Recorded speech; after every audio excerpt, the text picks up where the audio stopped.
शैलू भैया, इस बार आप भारतीय जनता पार्टी ने आप पे फिर से भरोसा किया है, तो किन समीकरणों के साथ आप चुनाव में उतरेंगे? देखिए, चुनाव है हम लोगों का विकास का। जो हमारी विधानसभा में हमारे आने से पहले वहाँ पे क्या स्थितियाँ थीं, पूरे विधानसभा के लोग जानते हैं। भाजपा सरकार बनने से पहले आपके तुलसीपुर तहसील में एक ठो गैस एजेंसी नहीं थी। आज हमारे यहाँ 15-16 गैस एजेंसियाँ तुलसीपुर तहसील में हैं। हर गांव में आपको गैस चूल्हा सिलेंडर मिल रहा है। उसके अलावा आपके यहाँ सड़कों की जो स्थिति थी, मैंने सबसे पहले सड़कों पे नेपाल, हमारा कोयलाबासा में नेपाल बॉर्डर पड़ता है, वहाँ पे हमने एक भव्य लगभग 1.5 करोड़ रुपए का एक बड़ा गेट, कि जिससे नेपाल की और इंडिया की सीमा जहाँ शुरू अच्छा शैलू भैया, आप विकास की बात कर रहे हैं, लेकिन राजनीति कहा जाता है कि यूपी की राजनीति जाति की राजनीति होती है। जातीय समीकरण को कैसे आप ध्वस्त करेंगे? हमने कहा ना कि 2014 जात से परे हटकर लोगों ने वोट दिया। उनको लगता है कि देश एक अच्छे हाथों में गया है और देश तरक्की कर रहा है। अच्छा शैलू भैया, 17 से पहले उत्तर प्रदेश ऐसे जातिगत लोगों में पड़ा हुआ था, लेकिन उसके बाद जात से परे हटकर 17 में लोगों ने वोट दिया। आज उत्तर प्रदेश की विकास से काम से लेकर के, तो आज जो स्थितियां हैं किसी भी विधानसभा में जात उतना मायने नहीं रखती है। लोग, विपक्षी पार्टियां, चाहे समाजवादी हो, बसपा हो, कांग्रेस हो, ऐसी बहुत सारी पार्टियां, छोटी छोटी पार्टियां जाति को मुद्दा बनाना चाहती हैं। लेकिन आम जनमानस ने जो विकास का मज़ा चखा है, विकास का जो स्वाद उनको मिला है, अब वो जातियों में पड़ने वाली नहीं है।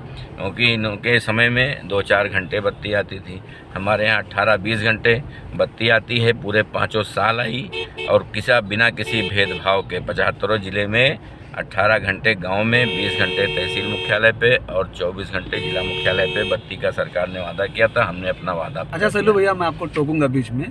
जैसे इस बार ये कहना है विपक्षी पार्टियों की कि अगली बार मोदी लहर थी और उस लहर में आप निकले थे, इस बार कोई लहर नहीं है, आपको लड़ना है। क्या लगता है कि ये बात सही है? कैसे पता लहर नहीं है?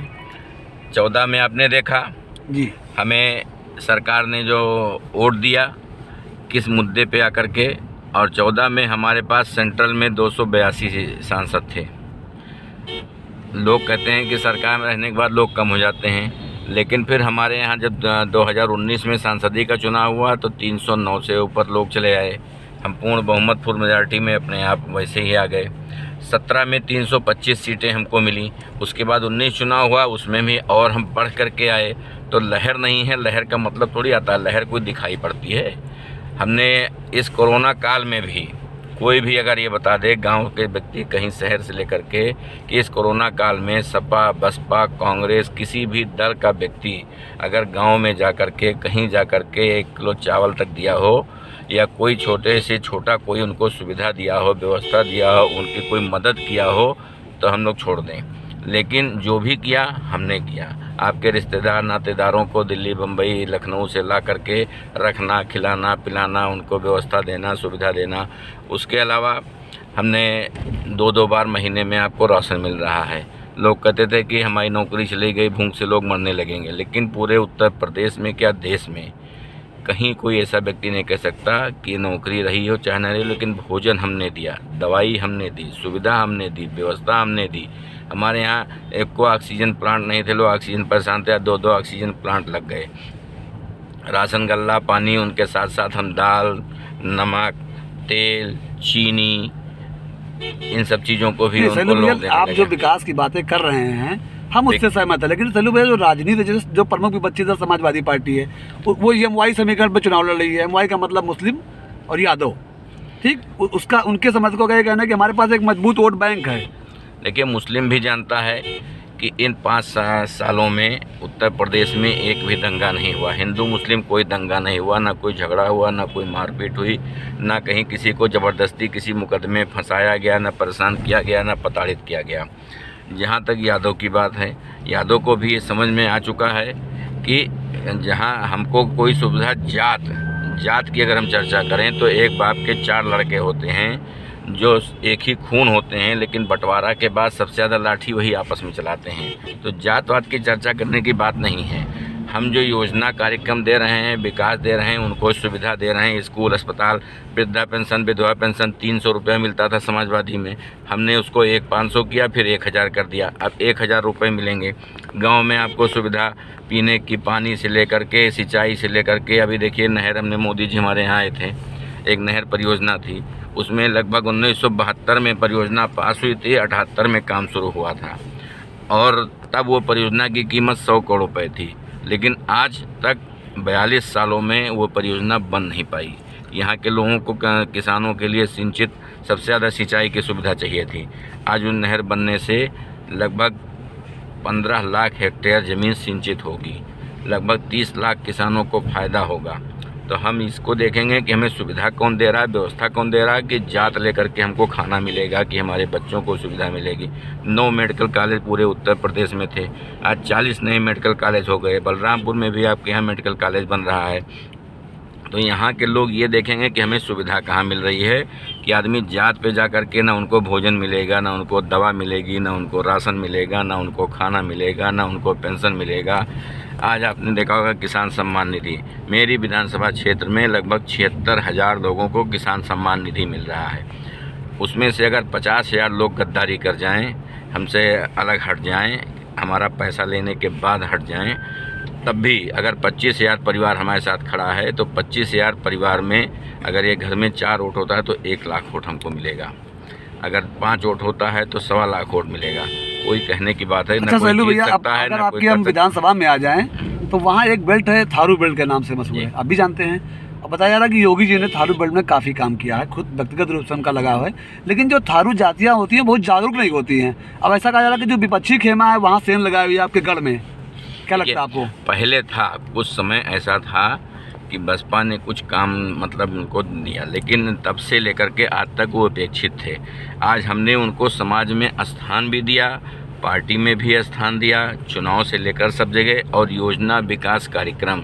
हम उनके यहाँ कई ऐसे गांव थे जो जंगल के अंदर पड़ते थे, लाइट नहीं थी, वहाँ हमने होम लाइट की व्यवस्था कराई कि गांव में पंखा लगेगा, आपके घर में आपके यहाँ बल्ब लगेंगे, आपके यहाँ चार्जर लगेंगे। सारी चीज़ें करने के बाद एक गांव में 150 आवास हमने दिए हैं। किसी में 50 आवास है, किसी में 100 आवास है, किसी में 80 आवास है, किसी में 125 आवास है। एक गांव में तो 148 आवास हैं। तो जो सुविधा हमने दी, राशन, गल्ला, पानी, सुविधा व्यवस्था हर क्षेत्र में, बिजली, पानी, सड़क सुरक्षा, स्कूल, अस्पताल, हर क्षेत्र में हमने व्यवस्था दी। आज थारुओं के लिए कितने अभी परियोजना हमने देखा कि हमने स्टेडियम बनवाया थारुओं के लिए, उनका म्यूज़ियम बनवाया थारुओं के लिए, हॉस्टल बनवाया थारुओं के लिए। जो योजना विकास कार्यक्रम दिया गया, आज तक कोई पार्टी बता दे कि उनको वोट बैंक मानते थे कि थारू सिर्फ दारू पीते हैं। ये एक चर्चा थी आम जनमानस में। हम लोग जब चुनाव लड़ने आए थे 12 में, तो लोग कहते कि थारू में दारू बांट दो, ख़त्म मामला। लेकिन आज थारू जितना जागरूक कोई नहीं। थारू की लड़कियां 15-15 किलोमीटर दूर पढ़ने आती हैं, आज वो जागरूक हैं। उनके यहाँ से कोई ऐसा घर नहीं जहाँ से लोग सरकारी नौकरी में ना हों। तो आइए, कहना अलग बात है कि वो शिथिल हैं या स्थिर हैं या कमज़ोर हैं, कोई बात नहीं। अच्छा, सारे लोग भैया, जैसे इस बार आप चुनाव लड़ रहे हैं, तो अब आखिरी सवाल, आप अपनी गैसरी की जनता को क्या संदेश देना चाहते हैं इस बार चुनाव में? देखिए, हम खुद ही कि जो हमारा काम अधूरा रह गया, हम लोग, हमारी जन्मभूमि गैसड़ी थी, हम लोग पढ़ने गए लखनऊ, वहाँ से राजनीतिक शुरुआत हुई, छात्र राजनीति से हमने शुरुआत की और क्षेत्रीय राजनीति में कि हमने गैसड़ी को अपना कर्मभूमि बनाने का काम किया कि गैसड़ी हमारी जन्मभूमि, हमारी कर्मभूमि रहेगी और गैसड़ी को आदर्श विधानसभा के रूप में स्थापित करना हमारा मकसद है, हमारा उद्देश्य है और हम इसको पूरा करेंगे। आज हमने पूरी विधानसभा में लगभग 700 करोड़ से अधिक की सड़कें बनी हैं, अस्पताल बने हैं, स्कूल बने हैं आपके यहाँ, और सारी सुविधाएं जिस जातियों के आधार पे, अब चाहे धार्मिक आधार हो, चाहे राजनीतिक हो, सामाजिक हो, सब ने हमने कहीं ना कहीं काम किया। क्योंकि 2 साल कोरोना में चला गया, भयंकर महामारी समय में भी बहुत सारे विकास योजनाएं जो बाधित थीं पैसे के अभाव के कारण, उसको भी हमने धीरे धीरे पूरा कराने का काम किया और आगे जो बचा हुआ है वो हम ही पूरा कराएंगे। अच्छा सैलू भैया, एक और सवाल, आपकी विधानसभा से कई सारे लोग टिकट मांग रहे थे, तो जो दावेदार थे उनकी नाराजगी कैसे दूर करेंगे आप? कोई नाराज है ही नहीं। हमने कहा था जो भी टिकट मांगने का अधिकार सबको है, सारे लोग भारतीय जनता पार्टी के पदाधिकारी नहीं तो वो लोग थे, आपके साथ भारतीय खुलकर जनता पार्टी रहेंगे? के कार्यकर्ता थे। सारे लोगों ने कहा था कि टिकट जो भी मांगे जिसको मिलेगा सारे लोग मिलकर उसको लड़ाएंगे। फिर सबसे बात होगी, सबने कहा कि हम लोग साथ रहेंगे, चुनाव लड़ाएंगे।